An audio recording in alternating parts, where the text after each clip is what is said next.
मी अंजली तुमच्या माझ्या यूट्यूब चॅनलवर खूप खूप स्वागत करते। तर आज आपण 10 मिनिटात कुरकुरीत पालक भजी कसे बनवणार ते बघूया। तर यासाठी मी 10 ते 15 पानं घेतलेले, व्यवस्थित पालक धुवून त्याला थोडेसे देठ ठेवलेले आहेत, जेणेकरून ते खायला पण व्यवस्थित राहतील आणि दिसायला पण एकदम भजी आपले व्यवस्थित दिसतात। तर यामध्ये आपण खूप कमी साहित्यामध्ये बनवणार आहोत आणि एकदम हॉटेलसारखीच टेस्ट पण येणार, दिसणार पण। तर यामध्ये आपण 4 स्पून बेसन घेतोय,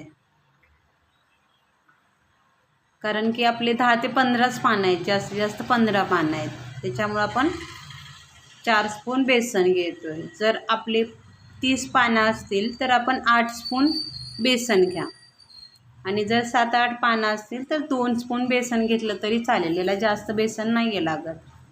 तर आता मी इथे 4 स्पून बेसन घेतले, पालक व्यवस्थित धुवून ठेवलेली आहे।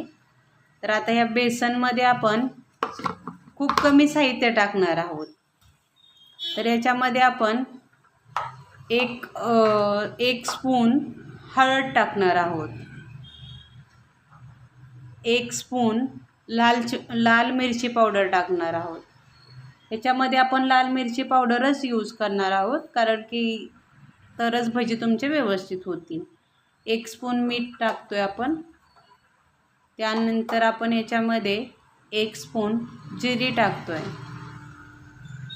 तसेच 1 स्पून ओवा टाकते मी। याच्यामध्ये मी सोडा बिलकुल पण नाही आहे टाकणार। तर आपण आता हे तेल घेतोय, ह्याच्यामध्ये एकदम बारीक गॅसवरती मी तेल गरम करणार आहे। तर माझी तेलाची पळी छोटी असल्यामुळे मी इथं 8 पळ्या तेल घेते। जर तेलाची पळी मोठी असेल तर तुम्ही 8च्या ठिकाणी 3 या 4 पळ्या घेऊ शकतात। आणि आपण हे जास्त तेल नाही आहे यूज करणार, कारण की याच्यासाठी जास्त तेल लागत नाही।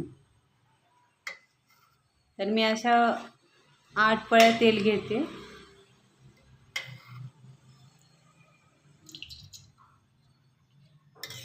आता बारीक गॅसवरती मी तेल गरम करायला ठेवलेलं आहे, तोपर्यंत हे जे आपण साहित्य एकत्र घेतलेलं आहे त्याला व्यवस्थित मिक्स करूया। याच्यामध्ये एकदम पाणी नाही आहे टाकायचं, थोडंसं पाणी टाकत व्यवस्थित मिक्स करायचं आहे।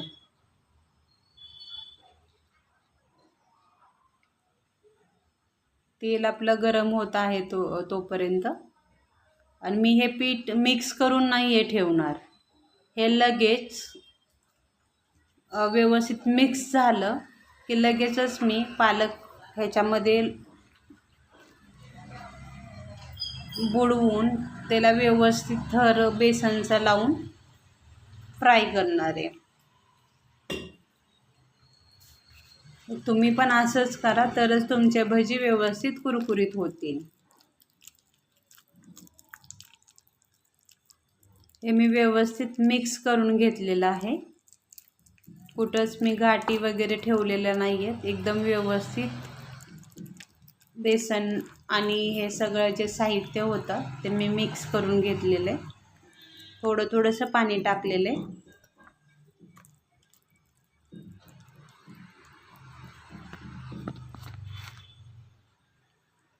हे पहा, हे आता असं व्यवस्थित तयार झालेलं आहे, जास्त पातळ पण नाही आणि जास्त घट्ट पण नाही, मीडियममध्ये केलेलं आहे। तर आता आपण एक एक पालक घेऊया, व्यवस्थित ह्याच्यामध्ये डीप करून सगळ्या बाजूला व्यवस्थित बेसनचा थर लावायचा आहे, आणि गॅसवरती जो आपण तेल गरम केले त्याच्यामध्ये सोडायचं।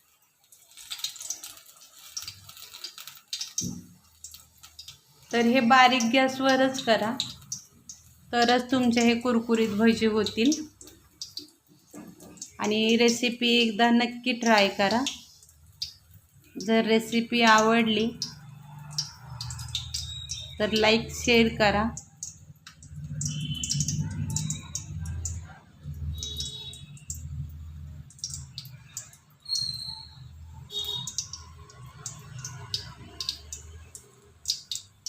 हे व्यवस्थित आपण फ्राय करतोय आणि ह्याच्यामध्ये मी चिमटा घेतलेला आहे, झारे यूज नाही आहे करत मी, किंवा तुमच्याकडे चिमटा नसेल पकडण्यासाठी तर तुम्ही उलताना वगैरे यूज करू शकता. उलतानाने व्यवस्थित ते उलटता येईल.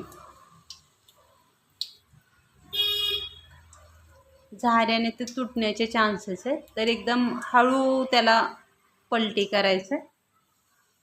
दोन्ही साईडला व्यवस्थित तेलामध्ये भाजून घ्यायचं आहे, एकदम लालसर होईपर्यंत.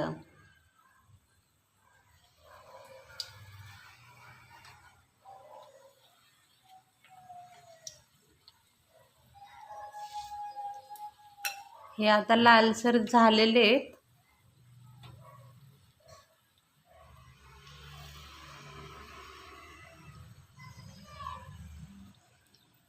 हे पहा, हे लालसर आता झालेले आहे, व्यवस्थित लालसर झालेले आहे.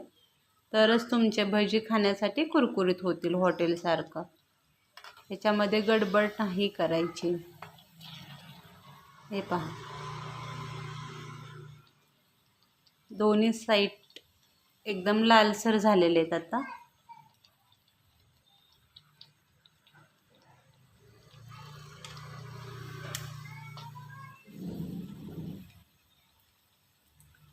तर आता आपण याला बाजूला काढून ठेवूया. त्याच्यातलं तेल व्यवस्थित नितळून घ्यायचं. हे पहा, आता आपलं तयार झालेलं आहे. तर आता आपण दुसरं एक पालक भजी घेऊया बनवण्यासाठी. माझे पालक भजी बनवताना मी एकच घेतलेले आहेत, कारण की माझे पालकची पानं जे आहेत ते खूप मोठी आहेत, तर मी ह्याच्यात 2 नाही आहे घेत. जर तुमच्याकडे पालक छोट्या पानाचे असेल तर तुम्ही 2-2, 3-3 टाकू शकतात. फक्त ध्यान द्या की ते व्यवस्थित उलटता येतील, पलटी मारता येतील, व्यवस्थित फ्राय होणं महत्त्वाचं आहे याच्यामध्ये. आणि आपण ह्याच्यामध्ये सोडा अजिबात टाकलेला नाही आहे.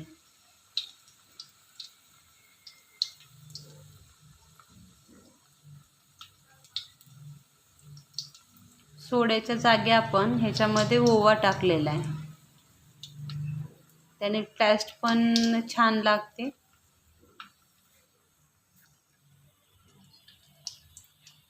आणि स्मेल पण खूप छान येतो भजीचा, हॉटेलसारखा स्मेल येतो.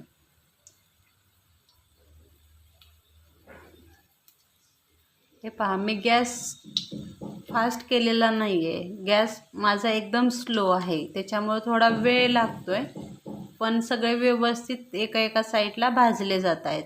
तर मी असं करून सगळे एक भाजून घेतलेले. तर आता हे पहा, खाण्यासाठी झालेले तयार माझे पालक भजी, एकदम कुरकुरीत होतात. तर तुम्ही नक्की ट्राय करा आणि रेसिपी कशी वाटते ते मला कमेंट्स करून सांगा. तर हे पहा, मी तुम्हाला दाखवते. हे बघा, एकदम कुरकुरीत झालेली आहे. तर रेसिपी बघण्यासाठी तुमचे सर्वांचे खूप खूप आभार. धन्यवाद.